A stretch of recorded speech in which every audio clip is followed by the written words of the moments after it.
Alright Lanta, so today we are doing something that I've been wanting to do for quite some time, ranking all the Limit Breaker characters from best to worst. Now this is not to be confused with the top 10 best characters for Limit Breaker, but instead we're looking at the 10 characters since the 8th anniversary, starting with Yachiru, characters that have been specifically designed in mind to be used in Limit Breaker every single month. As of April end of month with Aaroniero release, we have now since received 10 Limit Breaker characters, so right now is the perfect opportunity to do that.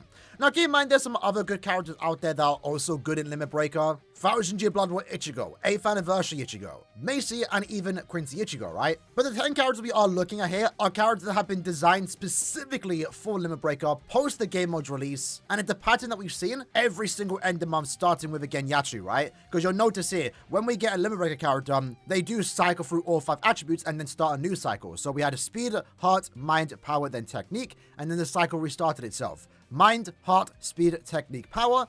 And now with Aaroniero out the way, a new cycle is about to start. So I'm really excited to start ranking these characters, so let's start off with number 10. And in this case, I don't think anyone's going to disagree with this. Maybe you will, I'm not too sure. We're going to put Nini as the worst Limit Breaker character they have released thus far. And the unfortunate part is that she is Nini, a Burn the Witch character, and Burn the Witch characters as a whole come with higher standards, right? They're super limited, it's a collaboration. They're not Bleach characters in a Bleach game. So usually what we had been seeing with every Burn the Witch banner is that they come with at least 2 killers, and they usually end up being some of the best characters in the game, no debate. The Parasol banner that we did get earlier last year was a perfect example of that. So when we saw we were getting another Burn the Witch banner with Nini and Noelle, one, it was exciting, but then the characters themselves were super disappointing. They weren't entirely bad, but for Burn the Witch standards, they were on the lower end, right? Now what makes Nini an awkward character to play with is that her damage output is very low. Frenzy +1 and I believe a 40% Berserker with 20% more damage at full stamina. That's like 20-20 damage. Now, of course, the way she is designed is that once the gauge is full, because she does have a gauge effect, upon activating the gauge, she gets an additional Frenzy +1, so Frenzy +2, and 100% extra Berserker. So when the gauge is active, this character's damage output is absolutely insane. And it's due to that reason that she actually is still a pretty enjoyable character, at least when the gauge is active. Unfortunately for her, she doesn't have the recharge once the gauge does activate, which is a trait that every other gauge character has, and it's very awkward when playing with her, because if you activate the gauge with your SA3, due to not having the extra recharge upon activating the gauge, that SA3 will not come back in time when the gauge is active. So you have to be super careful on what strong attack activates the gauge, which is something that no other gauge character has to do. I will say though, she very much surprised me during her Guild Quest performance, and I think right now she's more of a Guild Quest character, believe it or not, than someone that I'd want to actively use in Limit Breaker or other parts of the game. She of course does have gauge rampage, and that helps her fill up the gauge faster, but the reason why we are ranking her at the lowest tier is just ultimately due to the fact that her damage kit is tied behind the gauge being active, but also most importantly what hurts her the most is the fact that when the gauge does activate, she doesn't reduce the cooldown of her strong attacks. Makes her a very awkward character, and I can understand why you might potentially just outright despise this character's gameplay. In 9th place, we are going to be putting Rangiku. Now, Rangiku ultimately put in number 9 is because it's a strong attack kit. It really is a strong attack kit that holds it down. Now, keep in mind, when talking about these Limit Breaker characters, as you can see with the bottom characters here, these are some of the best characters in the entire game, right? So just because Nini and Rangiku are number 9 does not mean they're bad. They're just being compared to some of the best ultimate all-arounders in this entire game. And Rangiku, ultimately, her biggest downfall is the strong attack kit that she does have. Everything else about the character is perfectly fine. She has a good damage output, she has good support abilities, and in gameplay, practical use, she honestly performs just fine. Even in Limit Breaker when we did actually use her, despite her having range collision attacks, which made her very awkward to play because in Limit Breaker, there are poison enemies, which doesn't really fare well for range collision attacks as you are seeing wasted damage. Even despite that, she was honestly still perfectly fine. However, maybe it is quite telling that despite her being the Limit Breaker character of the month, she wasn't even the best in slot because most people just opt in to use like 1000 Year Blood War Aizen.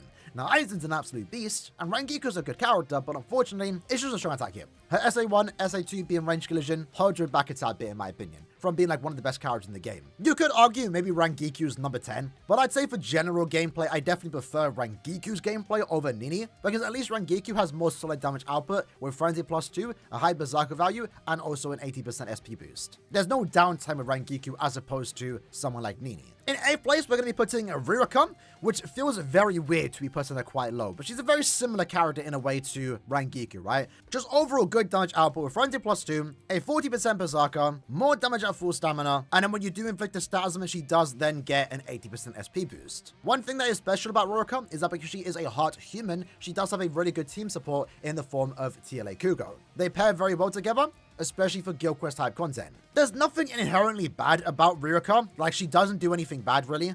Good damage output, good survivability thanks to her drain. She has a good team support, she can heal your team, she can actually buff your team because she does have the enemies defeated bonus, where after a certain number of kills she gets more damage, and also a team party buff where you give your entire team 20% strong attack damage. The more I think about it, I do want to kind of move her up. I'm very conflicted with number 7 and 8.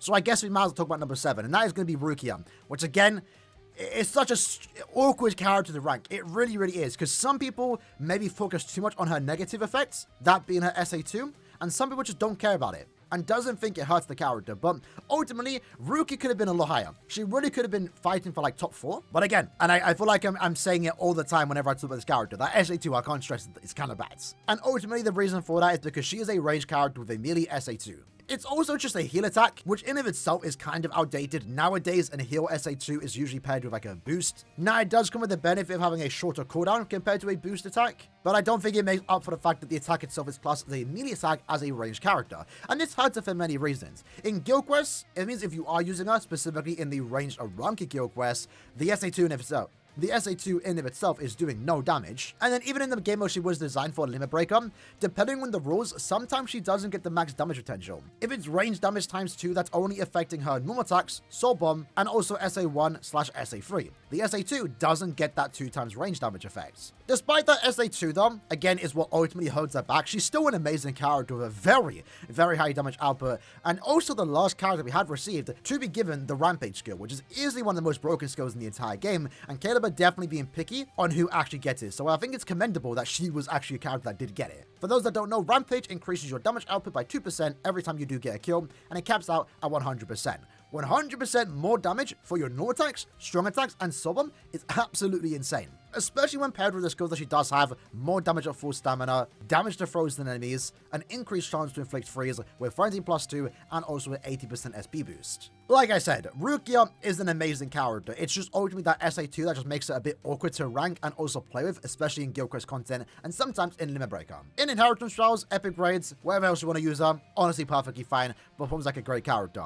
Part of me wants to say that Rukia is a tad bit better because Rukia doesn't have that issue of an SA2 not doing damage. Likewise, she also has access to a really good team support in Kugo, which allows her to actually clear Guild Quests very, very fast. So I think Rukia might be the controversial ranking here, and potentially I am focusing too much on that bad SA2, but again, it's a negative that these other characters just don't have. But then again, you can make the case that despite that negative, she's still better, I guess, maybe? I don't know. I'm going to put her at 8 though. After that though, we have Ichibei. Now Ichibei is a very similar character to Nini. Very similar character to Nini with the way they designed him, right? Similar negative effects with Ichibei is that when the gauge effect isn't active, his damage output is like a 2020 character.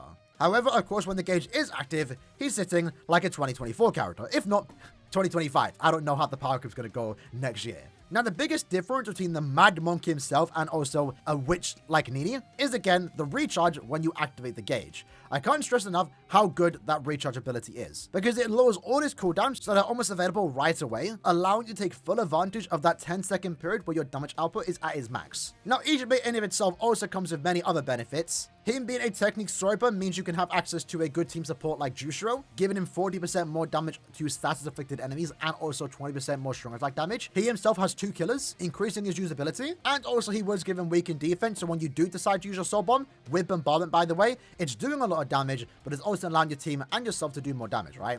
He's basically Nini, but a lot better. He of course still has that downtime of having a low damage output, but if you know exactly where the enemies are going to spawn and if you play correctly, in a way, as rude as it might sound, if you just play good, get better, he's a great character. I mean, I've showcased him in Limit Breaker mode 2 times now. I've tried him out in Guild Quest, he showcased him early today, and I even took him into Inheritance Trials where he was able to beat the Sober item in particular in under 1 minute at 1 out of 5. That's something that no other characters can do. He really is an impressive character. To me, potentially somewhat underrated, despite many people still probably understanding that he's like one of the best tech characters in the game. But that negative of him technically having a low damage output in practical use, you never notice it. You really don't.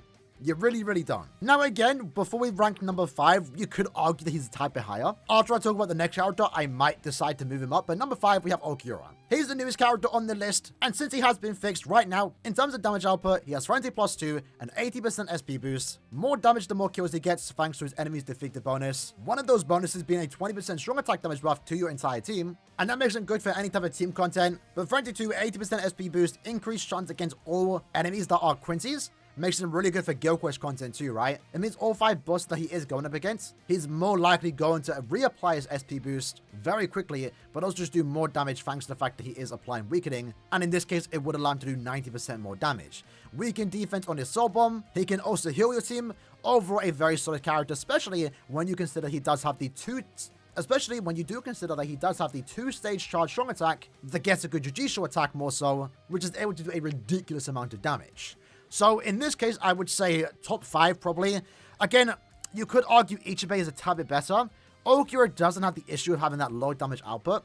But then again, Aaroniero really does want to have Killer. Like Aaroniero with Killer and without is a completely different character because its increased chance to inflict status limits is only against enemies that he has Killer against. You could argue Ichibe is more usable in the sense that, you know, when the gauge is active, which is active more often than not, his damage output is ridiculously high, that even if he doesn't have Killer, he's still one-shotting. He isn't reliant on inflicting status limits to get an SP boost, it's only active when the gauge is active, and he also does have 2 killers, making him a tad bit more usable.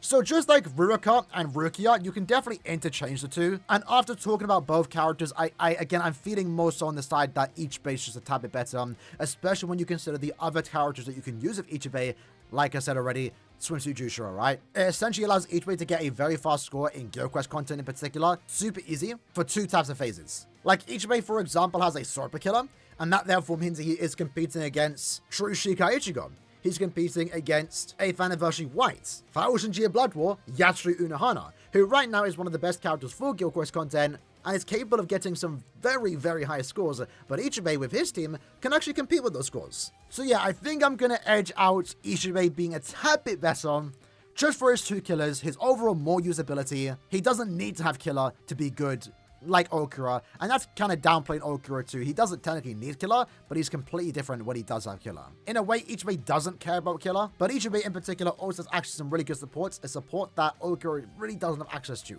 Technically, there's Yami, but it's not entirely the same. But again, like I said, you can go back and forth, right?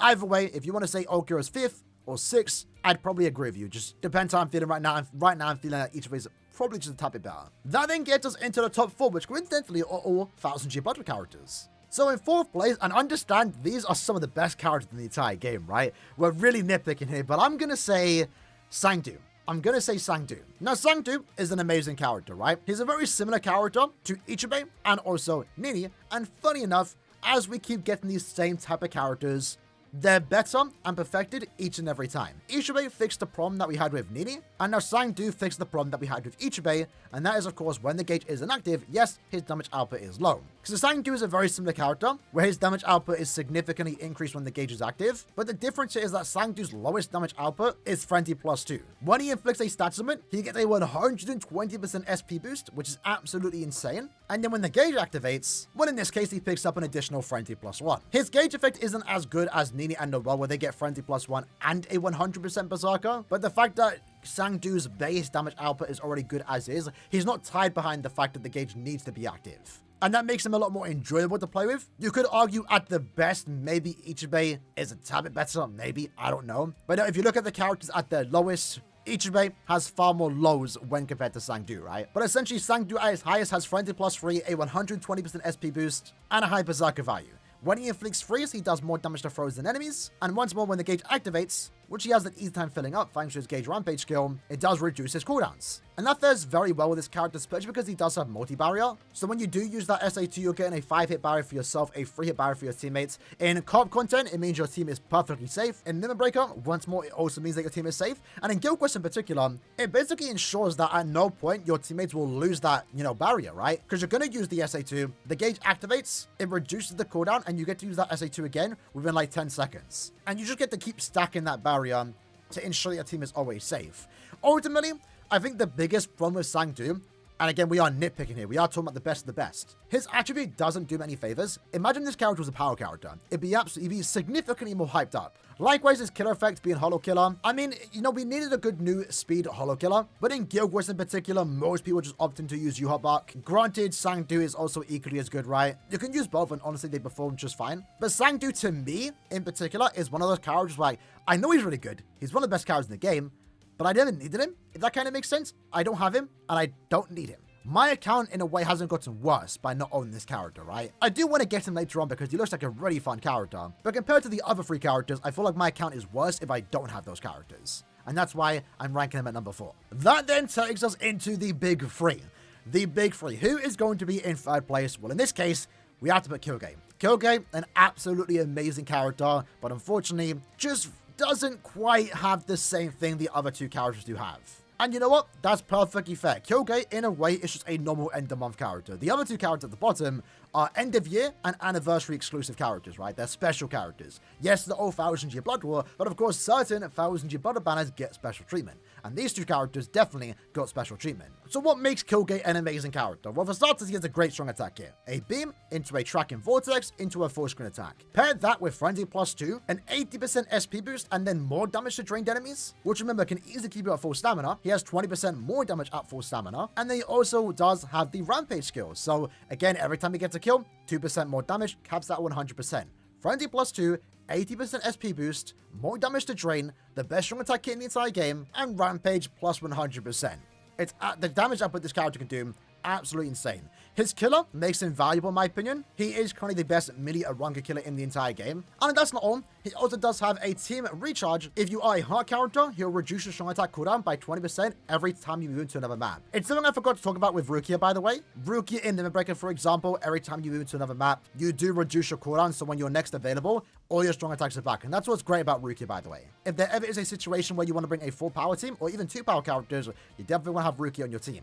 Likewise with Kyogre, his super high damage output, great strong attack here, good survivability, and the fact that he does reduce his cooldown in between stages pretty much made him the best character in slot 3 for every Limit Breaker month post his release. And even now, to be fair, you can still use him whenever you want to. He makes for the perfect 3rd character, and if there was one character to get it last year, it was definitely going to be Kyogre, at least one of them, right? He's amazing. Plus, Kyogre is such a cool character. This doesn't affect the rankings, right? But, you know, you want your OP characters to be cool. Sangdu is great and all, but it's Sangdu. Who cares about Sangdu, right? But Kyogre is such a cool character. And I can't wait to see him get his new Iron Absorbed form sometime. Maybe this year, maybe next year, who knows? So it's just the best of both worlds, right? We've got such an amazing character, and it's on such a cool character. That being the first ever Quincy Volstunning that we ever do see. And still to this day, as far as 1000 Year Blood War anime characters go, the only Volstunning Quincy that we do have in-game. And I want to see more. I want to see more. That, though, then takes us into the top 2, where in this case, I'm going to put Yasuo Unohana. Again, you could probably argue either or. So obviously, we have to put Yuha right now in number 1. Some might say Unohana's better as the best Limit Breaker character.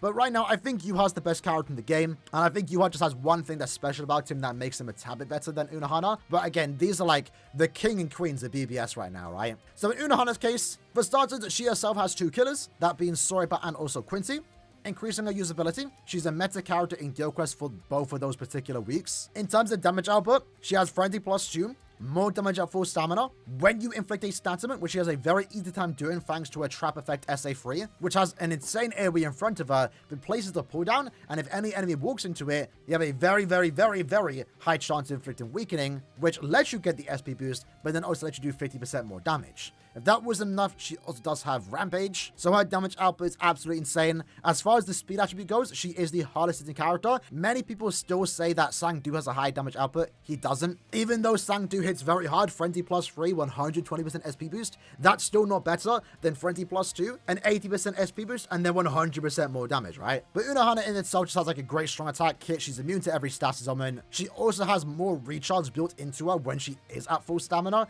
and that allows the strong attacks to come back a tad bit faster, which you probably don't notice that much, but it just makes it overall significantly more enjoyable.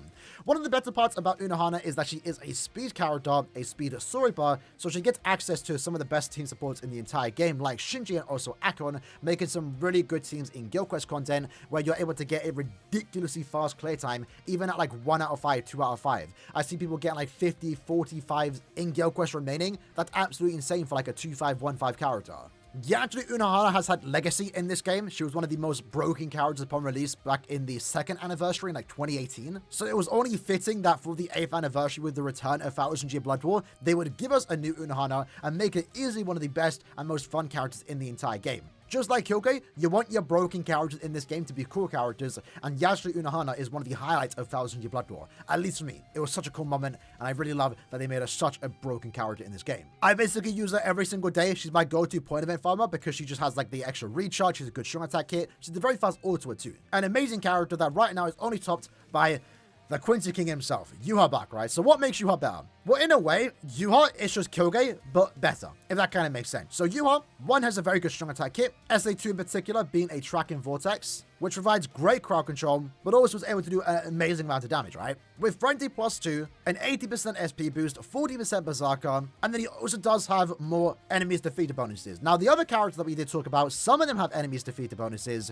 You know, Ririka, Rangiku, Okyura, they get better the more kills they get. Same can be said for Yuha, but Yuha has significantly better bonuses. He gets more strong attack damage, more melee damage, more devastation, and then as of right now, after 80 enemies defeated, he gets an extra Soul Bomb. So he's the only character in the game to get 2 Soul Bombs. Now, you can't unfortunately use that in Guild Quest content. That's kind of fine. He can still get ridiculously high scores. But like in IT, in Limit Breaker in particular, 2 hard pieces of content, he's just able to be super fast. Like, he's able to clear IT in particular faster than any other character designed for IT, including Senjumaru, which is kind of crazy, right? In Limit Breaker, it also means he's the best character in slot 3 every single month. Originally, it was Kyogre, but Yuha is just the better character. One, because you can keep up with Kyogre's damage output, but the fact that you can have an extra Soul Bomb means that you can clear another stage a lot faster and break through those potential milestones. I believe ever since Yuha's been introduced, at the end of the year, I've used him in slot 3, and he's been one of the best characters in slot 3 for every month in Limit Breaker. For Guild Quest content, I mean, the character has 2 killers, he has a high damage output, Holo, and also no affiliation. He's an amazing character. What can I say, right? And one thing that I will say that I like about Yachiru and Yuha is that their only stat summon is weakening, which I think is kind of working out in their favor, because in certain game modes, weakening is nerfed, like Guild Quest, for example. And you know, some characters that have 2 stat summons, one of them being weakening, once you apply the weakening, and let's say Lacerate, for example, the weakening wears off after like 2 seconds, but the Lacerate will still stay there. So you have struggles or troubles potentially re-inflicting these stat summon. With Yachiru and Yuha, if they apply the weakening, they'll do more damage, and then if it goes away, that's fine, but they can probably reapply it right back after. Yuha in particular was one of those characters that I did 60 multis for, by the way, in case you did miss that. I did 60 multis and didn't pull him once. It was absolutely heartbreaking. Absolutely heartbreaking, because he was a character that I wanted to max transcend, and I still can thanks to the sources that I do have. I was able to pick him up twice from the pity ticket, but you know, if he's a character I'm doing 60 multis for, that goes to show how good he actually is, right? Because I didn't do 60 multis for Ririka or Rangiku, right? Like, I wouldn't have done that. It was really only Yuha because of that extra Soul Bomb. It's one of the most broken abilities in the game. And once more, they're being picky, Caleb, on who they put that skill on, because we've since gotten many other enemies defeated characters that get bonuses upon getting a certain number of kills, but none of them get the extra Soul Bomb. So that's obviously going to be saved for like the best and hyped characters of the year, potentially the 9th anniversary, likewise maybe even Rampage. But with that said, that's basically the list for today. Ranking the top 10 best Limit Breaker characters. I think many people agree that Rangiku and also Nini are like the bottom barrels of Limit Breaker characters. I would like to think that everyone's top 3 would be Yuha, Unohana, and also Kyogre, with Sangdu comfortably sitting at number 4. I think it's 5, 6, and 7, maybe 8, where you would start to maybe have different opinions, right? Maybe you don't like Ichibe's gameplay, you don't like that his damage output is low when the gauge isn't active, so you might say he's number 8, and then you would say, okay, well, maybe the Rampage that Rukia has, the increased chance against any technique enemy is better than someone like Okyura, for example, and maybe you would say Ruka's better. I don't know. I think 5 to 8 is potentially interchangeable, but for me, this is what I'm feeling right now, the top 10 best Limit Breaker characters. Remember, every end of the month we do get a character designed for Limit Breaker. This upcoming end of the month is going to be another Limit Breaker character, starting a new cycle of attributes, right? As of right now, we got 2 Limit Breaker characters in every attribute, 2 in mind, 2 in speed, 2 in heart, 2 in technique, and 2 in power. So what attribute is going to be next? I'm not really too sure. I would want to say power, truth be told. I know we just got Aaroniero, but another good power character wouldn't be too bad, right? Speed definitely doesn't need like a new good character, but they are going to eventually get that. We are eventually going to cycle through all 5 attributes, so it's only a matter of time before Speed gets another great character. But I think right now, technique and power needed the most. Like, Ichiban's still a great character, but we definitely need the technique character to get like top 3. That's what we need. In fact, actually, those are 2 attributes that I expect to be for this upcoming 9th anniversary, a technique and a power character. Either way, I might have rambled on long enough. Hope you guys enjoyed the video. Let me know your top 10 in the comments below, and I'll see you guys next time. Take care, and peace.